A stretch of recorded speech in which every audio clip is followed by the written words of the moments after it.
Another approach that I want to show you is to have a form itself and to display it as a totally separate form. The question is, how do we get the data that we have in our independent form? How do I get that back to my main form?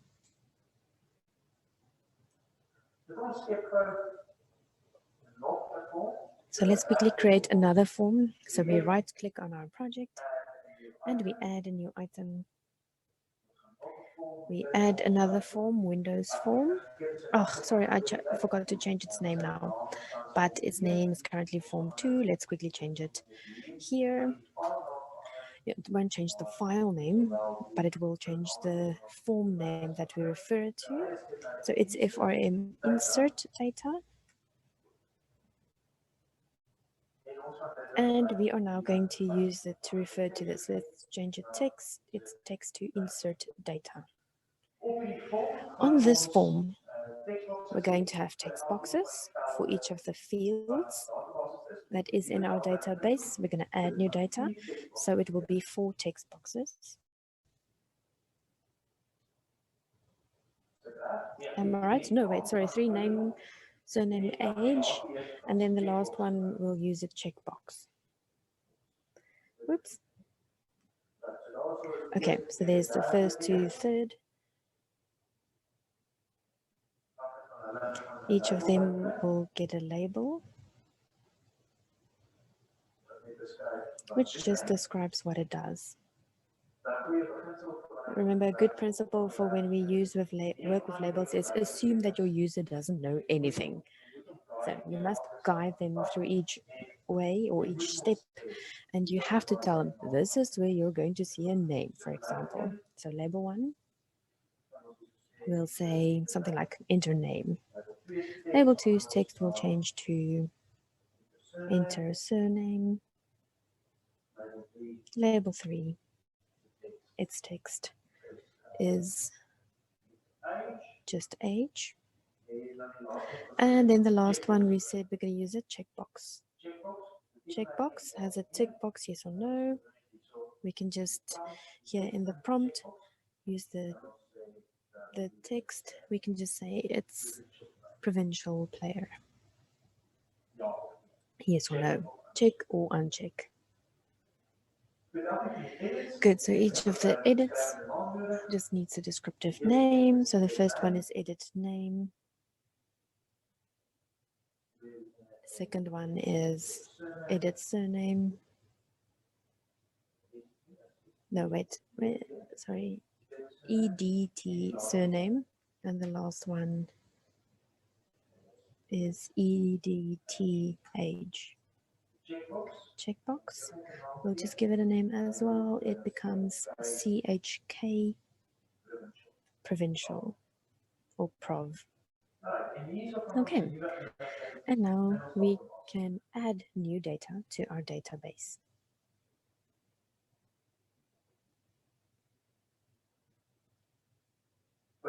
Oh, and a button. We should probably in some way say yes or okay for the data.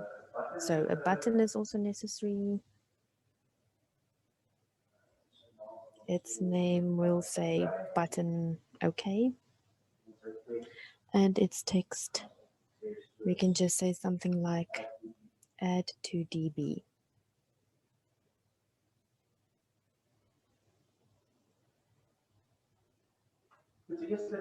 Right, so the first thing that we're going to look at with this form is how we create this form. How do we get this form to display? So in our main program, our main form code. Sorry, let's just quickly go to its design.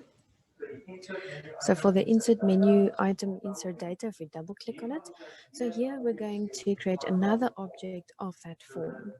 So that we have our class name.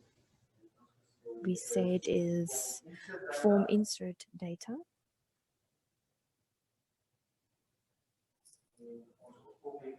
And our object is my insert window or form or whatever you want to call it. And we call it the constructor for a new form insert data.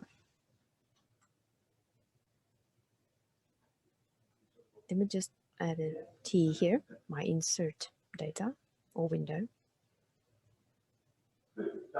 Right. Then we need to display this little window. The same as we did with the MDI one. We're not going to set it as an MDI form. It's a form on its own, but we still need to display it. So we say my insert window dot show, but not only show. We're going to have a show dialog. The reason for this is if you just show the form, then it will open the form, and independently of what happens on this form, your main program on this side will just go on. So it won't stop and wait for information from the other form. So it makes a new train for your second form, and the two threads run separately, but we don't want that. We want the new form will read the information, and this program needs to wait for that information. And when the information is complete and we clicked on OK, then we'll close the new form. The process returns the information to your main program, and then the main program will continue. So if we only say show, then we'll find this asynchronous problem, but show dialog will prevent the main program from continuing before the new form is done. So let's quickly test it. We say insert data, and look what happens. It's not an MDI form. It's not within my MDI area. It's a form totally separate. Now we need to say, how do we return the data? How do we send it? Oh, wait, sorry. And let's just quickly look. Insert data, but look, in the background, I can't do anything. I can't go insert view or again, it just flickers. So it's waiting for us to finish with the form. If you close it, then I can go on with my main program. Okay, so back to my new form. On the button click event. Later, when you work with Java, you're going to have a look at the idea of instance variables or properties of. So that concept we're going to use here to have information from my second form and return it to the main form. So what I'm going to do is I'm just going to declare variables, but with an access modifier. The access modifier says, can this global variables that's within this one form, can it be viewed from outside this object? The default is no. We call it a private variable, but we can put access modifier in front of it that says public, and then these variables, we can review these variables from outside its scope. So we have a public string, if name. Now if is used, or the name with an if in front of it is just a way to show that this is a property or an instance variable, and it's not just a normal variable that's only used within this class. There are different ways how this is what it's called. I use if, but you can also use a different one. So for each of these fields, we're going to create this variable. So it's a public string if name, it's a public string if surname. Let me just look at what I'm doing on my computer. We have a public integer for age, and we have a public boolean for provincial. Oh, sorry, it's if age and if provincial. So when I click on my button, remember, we're now on the insert form. Then each of these instance variables, and I assign it to the value of the correlating text box. So if name gets the value of text name. Why is it unhappy now? Text name does not exist. Let me just quickly look at the form. The design. I did give them names. Oh, I called it edit. Ugh, sorry. I'm now back on Delphi. where it's edits and not text boxes, but let's just go with that name. EDT name. Its text we assign to the if name variable.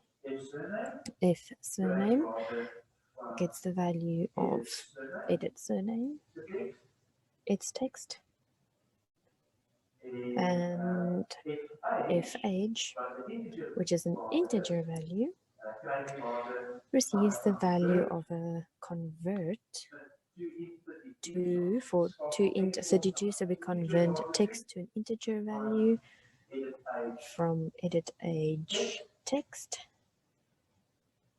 And lastly, we'll change the Boolean variable if provincial. It's assigned the value of my checkbox. Checkbox provincials checked property. True if it's checked, false if it's unchecked.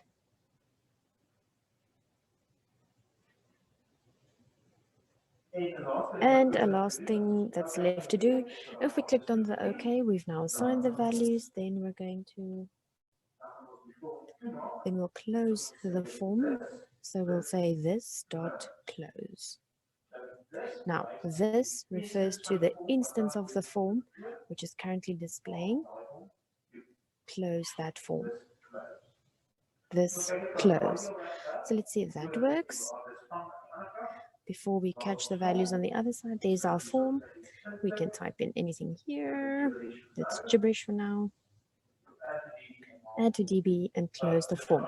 Okay, so those variables are now available, because if we go and look at our main form, form 1, here we created the object and we showed it and we closed it, but the object still exists in memory. It didn't suddenly disappear. So now we can read those values by referring to my insert window. Remember, it's that form's name. And we can save if provincial, if surname, if name, and what's the other one? If age. We can find in this way. So now the only thing left to do is we need to just compile the instruction that will take this information and write it into the database. Right now, I just need to look at my cheat sheet so that I can remember how to do it. Okay, so we're going to have a try catch prompt again, and we're going to open our connection. What did we call it? I have to look here at the top now. Oh, we haven't prepared to set up a connection because we're in our original form.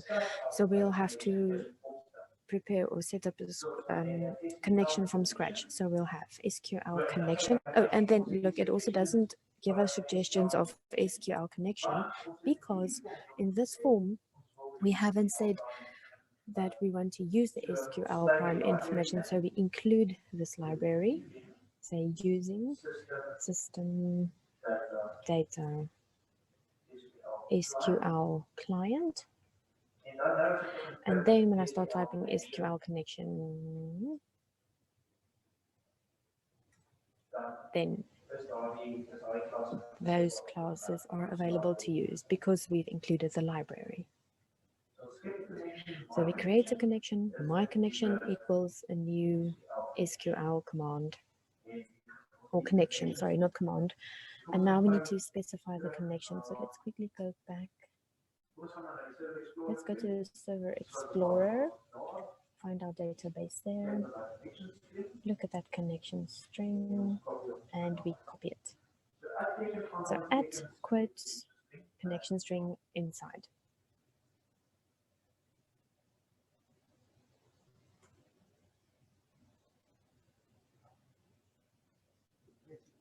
Let me just see, why is it moaning? Oh, the try is incomplete. We need to put in a catch.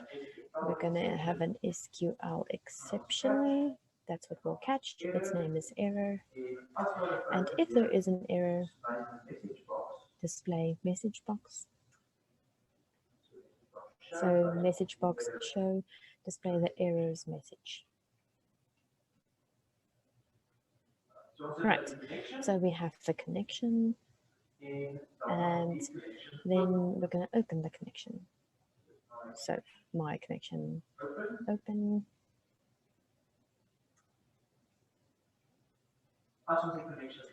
If we open the connection, we are going to write an insert SQL statement to take this data, capture it, and write it into the database. What we will need is that we saw for the bit data type, we need a 1 or a 0, but we have a true or a false that we get if provincial from. So just before we do this, before we write the query, we're just going to do a quick conversion. We say string provincial is initially just an empty string. Then we're going to have a look with an if statement. What happens with my insert window?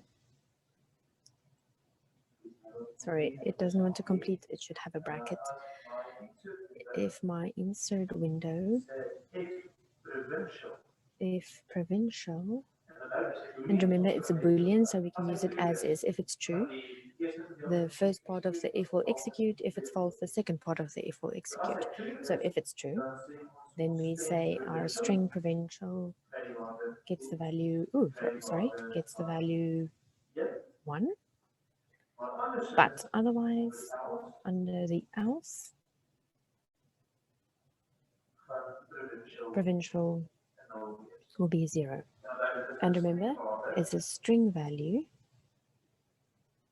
so we'll put it in brackets.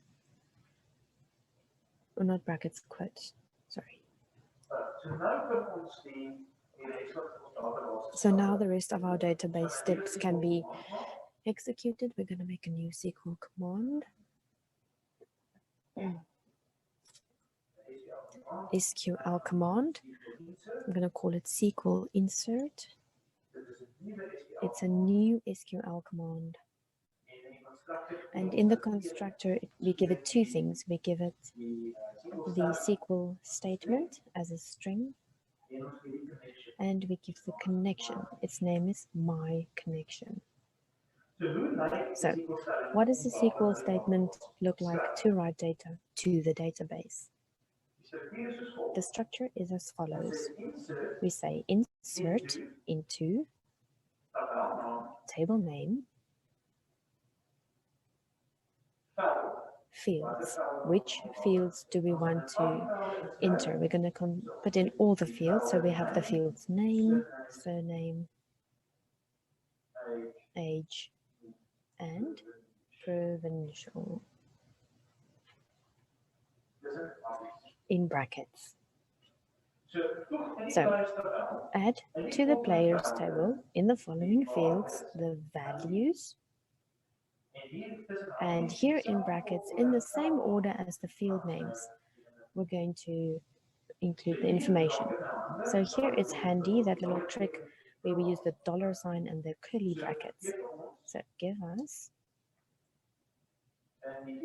in the first position, which correlates with the name, use my insert window if age, followed by the second position surname.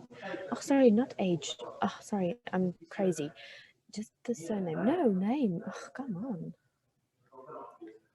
We've been busy too long. So we have the name in the first position. Second position, just going to copy so that I can repeat this. In the second position, my insert window, if surname. Remember, these variables come from our new form, right? Keep that in mind. Then we have the surname.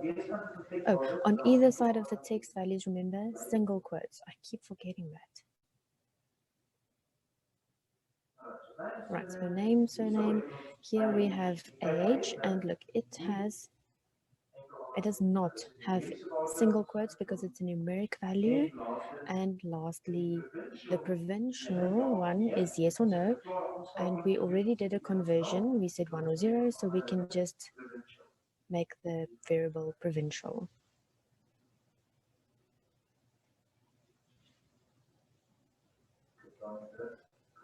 That should be a curly bracket. Okay, so there is our SQL statement. Insert into the players table 4 fields, name, surname, age, and provincial, the following set of values, where the values correlate with each of the fields. And we just need to remember here at the end to close the round bracket. Okay, if we've prepared the SQL command, now we are going to use a new adapter to execute the SQL command. In this context, we don't have an adapter yet. So we're gonna create an SQL data adapter. Its name is my adapter. And it is a new SQL data adapter.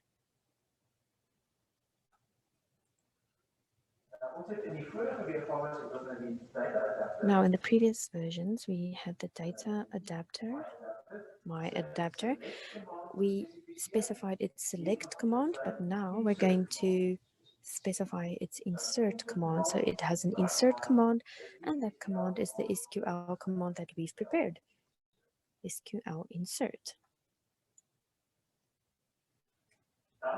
Then that command, to execute it in the adapter, we use our adapter insert command, execute non-query. Good. The reason for this is insert isn't really a query. Like just a normal, we call it a query, but it isn't a query because a query is a query, which implies that you will get a return. So what we're doing now is just putting data into the database. So it executes this command, but this command isn't a query. So we use execute non-query. And if we're done with that, we can just close the connection because we now have sent the information to the database. Because this is under my try catch, if something goes wrong with the process of writing data to the database, we'll just get an error message. And we don't have to do anything else. So let's test it. So there is all my data from player 1 to player 6. Let's add new data. And we're not going to go back to the backwards form before insert data isn't complete. So we add a new name. Let's add myself. Today I'm only 25. And yes, I am a provincial player. Click on add to DB. The window closes. We didn't get an error message, but we don't see the information added to the database. So we need to refresh it, view all data in table, and there's a new entry.